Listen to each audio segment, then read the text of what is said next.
Hamas has proposed numerous changes to the proposal that was on the table. We discussed those changes last night with Egyptian colleagues and today with the Prime Minister.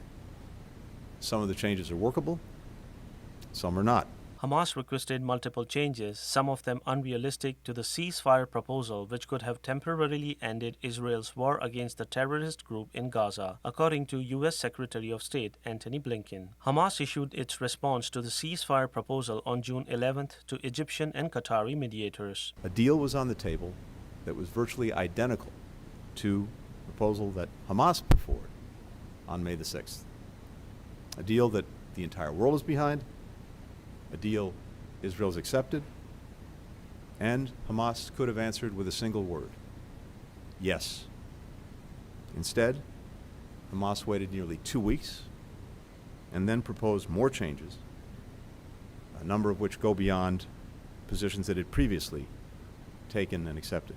Blinken did not specify what Hamas's requested changes were or which of them were untenable and why. President Joe Biden first publicized this deal on May 31st. He said Israel had agreed to this deal and he called on Hamas to do the same. In the time since Biden announced the proposal, the G7, several Middle Eastern countries, and the United Nations have come out in support of the deal. Blinken declined to categorize Hamas's response as a rejection, though he added that if one side continues to change its demands, you have to question whether you have a good faith or not. Egyptian, American, and Qatari officials have acted as mediators between Hamas and Israel. The three countries have spent months desperately trying to get them to agree to a ceasefire deal, ultimately unsuccessfully. Hamas leaders have repeatedly stipulated they wanted a ceasefire deal to include an end to the war, while Israeli leaders have repeatedly said the opposite, that they want the deal to be temporary so they can still hunt for Hamas's senior leaders. The agreement would have stopped the fighting and allowed for a significant surge in the amount of humanitarian aid able to get both to Gaza and distributed within the enclave. Not accepting the ceasefire deal will mean that Israel will continue its operations in Gaza. The death toll, according to the Hamas-controlled Gaza Health Ministry,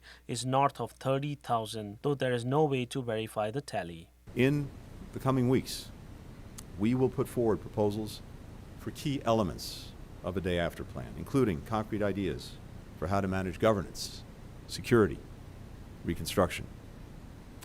That plan is key to turning a ceasefire into an enduring end to the conflict.